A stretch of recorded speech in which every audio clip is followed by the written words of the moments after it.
go on a violent killing spree and start killing different CEOs just because you think they're evil, but it inspires people to look into more of these things, because this murder of this man, you know what I mean, and God knows if he's innocent or not innocent, right? But that's up to God of a life to take, you know what I mean? As bad as these people may be behind the scenes or not, that's up to God. That's not up to anyone else. But him doing this sparked conversation. Now we know more information about the CEO, about these other companies and stuff like that. We know that, okay, potentially the truth. Why did he kill them, right? So this action that he committed, right, this murder he committed, it opens a lot of more doors and questions to be answered, right? So now, why did you kill this guy? Why did you kill him, man? What was your motives, right? What are your personal motives? Or if it's not any personal motives, what are your motives in general for killing this man? You know what I mean? Like that. So the fact that, you know, a couple years ago, they stormed the White House. You know what I mean? They stormed the White House and everything like that. You know, some of them got shot and everything. I know you guys remember that, right? So now, almost assassinated Trump.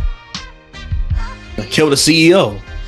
You don't see the connection somewhere? I'm not trying to be a conspiracy theorist, but it seems like in the past 5 years that all these assassinations and these attempts and these riots are starting from the same people that took over this country, but they're trying to take it back. You know what I mean? I don't. Go on, Jeff. Go ahead. I'm gonna get my take on it. Go on. You start to see that rising up. I know what you're talking about. Like, you start to see that as it's getting beyond the rhetoric now. It's not the talk anymore. People is beyond talking. You know, now people want to do things. But as far as, I don't know, I still don't see him as right in this situation, because that's murder when it comes down to it. Like, the CEO is not the, he's the puppet in a sense. You know what I mean? The CEO is really the puppet of the organization. He don't really get the control, because they got a board and everybody like that that's really running the whole situation. The CEO got to answer to them. So, because they can vote him and they can get rid of him, they can let him go whenever. So, but that's from that aspect of it. That's why I find that to be. But I find it very interesting. You got, like you said, the Trump dude, the one that shot him. Then there was the one, remember, and then we don't find nothing else about him, but you do see the father. Remember, we saw the fathers briefly. And there was the one that attempted to do it, that they caught it outside the golf course, and he was golfing, remember?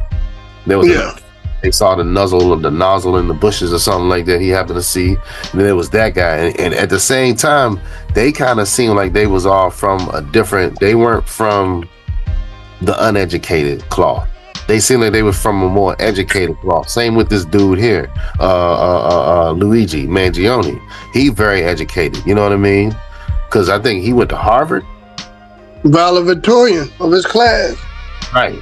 So we're starting to see now, out of that, I see what you're saying, that there is a bit of a trend when it comes to where it's coming from, because this isn't like from the common, quote unquote, the common man, the common people, you know, the guy that was the mechanic at your local shop. This ain't them.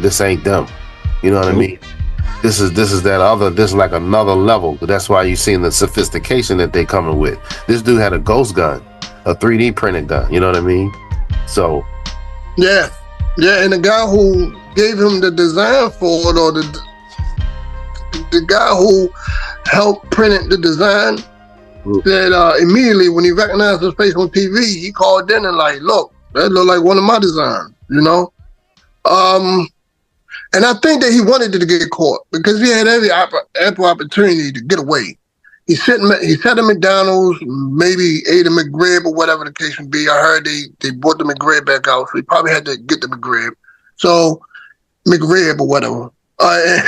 And he sat there, and it's like he almost wanted to be known as a hero.